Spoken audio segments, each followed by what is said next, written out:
हम singer baby Pandey आप सबके बीच में फिर से शिव चर्चा कथा लेके आए हैं। और शिव गुरु के चरणों में प्रणाम, पार्वती माता की चरणों में प्रणाम, हरेंद्र भैया नीलम दीदी की चरणों में प्रणाम, सभी देवी देवताओं के चरणों में प्रणाम, माता पिता के चरणों में प्रणाम, सास ससुर के चरणों में प्रणाम। हमारा प्रणाम का स्वीकार करो, हे देव स्वीकार करो। आपने 3 सूत्र दिया, हमने तीनों को पालन किया। पहले में दया मांगना, दूसरे में चर्चा करना, तीसरे में 108 बार नमः शिवाय के जाप करना। हर हर महादेव। आइए आप सबके बीच में एक सुंदर सा शिव चर्चा कथा लेके आए हैं। आप सब कथा सुनिए और कथा पूरा सुनिए, क्योंकि पूरा कथा सुनिएगा तभी किसी गुरु भाई बहना को सुनाइएगा और उनको ज्ञान होगा और आपको भी ज्ञान होगा। जो भी गुरु भाई बहना सुनते हैं वो पूरा कथा सुन के और आगे शिव चर्चा में जहाँ जाते आते हैं वहाँ इस कहानी कथे को जरूर सुनाएं, क्योंकि आगे वाले गुरु भाई बहना को भी ज्ञान हो। आइए भोलेनाथ का कहानी सुना रहे हैं और उनके लीला या परम्पार है। उनके महिमा को कोई नहीं जान सकता है और उनके आगे जो भी वरदान मांगिए सोच समझ के वरदान मांगिए। कुछ ऐसा नहीं वरदान मांग लिए जैसे इस कथा में बुढ़िया ने वरदान मांग लिए। आइए आप सबको कथा सुनाते हैं। एक समय की बात था कि एक गुरु बहना बहुत भोलेनाथ के बड़ा भक्त थी और भोलेनाथ के शिष्य थी। उसके शादी का काफी टाइम हो गया, कोई बच्चा नहीं हो रहा था।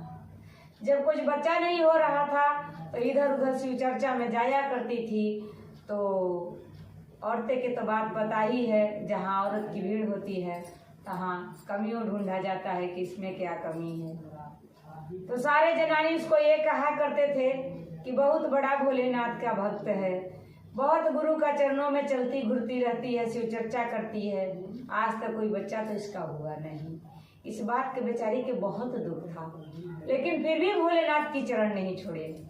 अगर भोलेनाथ का चरण नहीं छोड़िएगा, भगवान का चरण नहीं छोड़िएगा तो उनका कृपा आप पर एक दिन जरूर होगा।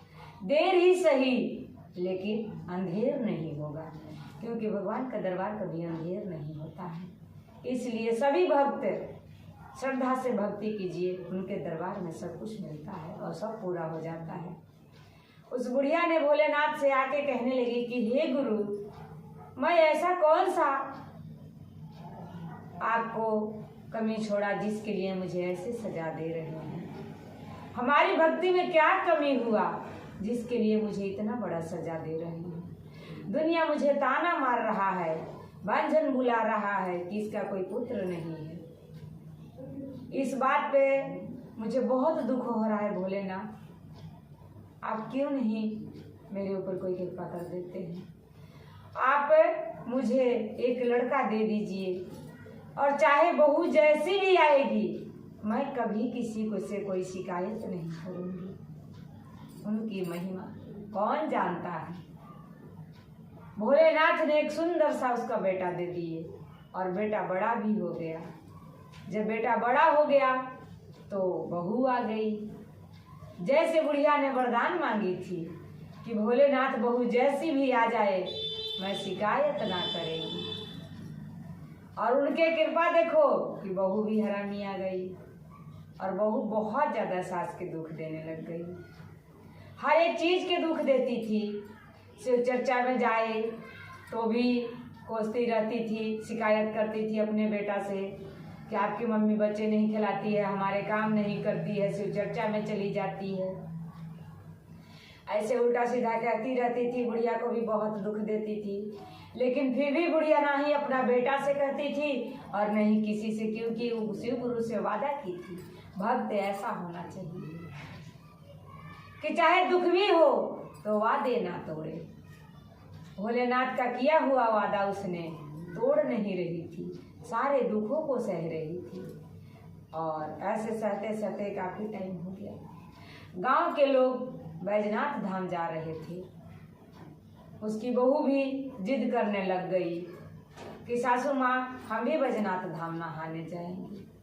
सास बोली चली जा, ये तो अच्छी बात है कि भोलेनाथ का दरबार में तुम जा रही है और उनसे तुम्हारा नेह जुड़ रहा है।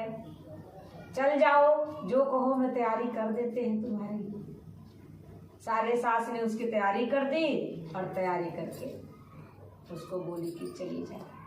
लेकिन बहू ने कभी पूजा पाठ नहीं की थी, कभी कोई भक्ति नहीं की थी। बस वो तो देखा देखी लोगों को नहाने जाने के लिए तैयार हो गई। सास से पूछी कि सासू माँ, मैं गंगा नहाने तो जा रहे हैं, लेकिन मुझे तो ये भी समझ नहीं है कि गंगा नहा के कहेंगे वहां क्या। सास उसको सोची, उसके मुंह से एकदम से निकल गया कि क्या कहोगी। जाके कहना गंगा में नहा के हाथ जोड़ के कि हे गंगा माँ, सास के करनी सास के मिले और बहू का करनी बहू को। बहू को क्या पता था कि इस बात ने इतनी बड़ी बात बना देगा। गई गंगा में नहाई। जब गंगा में नहा के और जल उठा के हाथ जोड़ के कहने लग गई कि हे भोलेनाथ, मैं गंगा स्नान कर लिए हैं और सास के करनी सास के मिले और बहू का करनी बहू का मिले। जैसे ऐसे कही वैसे वही ऐसे हाथ जोड़े हुए पत्थर का एक मूर्ति बन गई। जब पत्थर का मूर्ति बन गई तो सभी लोग जो जो धाम नहाने गए थे, जो भोलेनाथ का दर्शन करने गए थे, वो सारे लोग नहा के दर्शन करके वापस चले आए और उसकी बहू आई नहीं। जब नहीं आई तो उसका लड़का पूछने लगा कि मम्मी, सारा गांव तो चले आए लेकिन मेरी घरवाली तो आई नहीं। सास उसकी माँ बोली कि बेटा मैं तो साथ में गए नहीं, मैं तो घर पे हैं और वो अकेले गंगा नहाने गई थी, अब क्यों नहीं आई हम क्या बताएं। बोली कि माँ, जाते समय कुछ कही थी वो आपसे? बोले कि हाँ बेटा, वो तो मेरे से पूछी थी कि मैं जाएंगे तो गंगा नहा के क्या कहेंगे। तो हमने उसको इतनी ही बात कह दिया था कि जाके गंगा नहा के कहना कि ये भोलेनाथ, सास के करने सास के मिले, बहू का करने बहू को मिले। यही बात मैंने उसको जाते समय समझाया था, वो जब हमसे पूछने आई। फिर इन लोग दोनों माँ बेटा उसको ढूंढने गए। जाके देख रहे हैं कि गंगा जी में वैसी ही मूर्ति बनी हुई है, क्योंकि कर्म जैसा करोगे फल भी वैसा नहीं। बहु पेड़ बबूल के तो आम कहाँ से लाए। अगर कोई बबूल के पेड़ लगाएगा तो उसमें से फल लेके नहीं आएगा, कांटा ही निकलेगा। इसलिए बोना है तो आम बो, फल आएगा।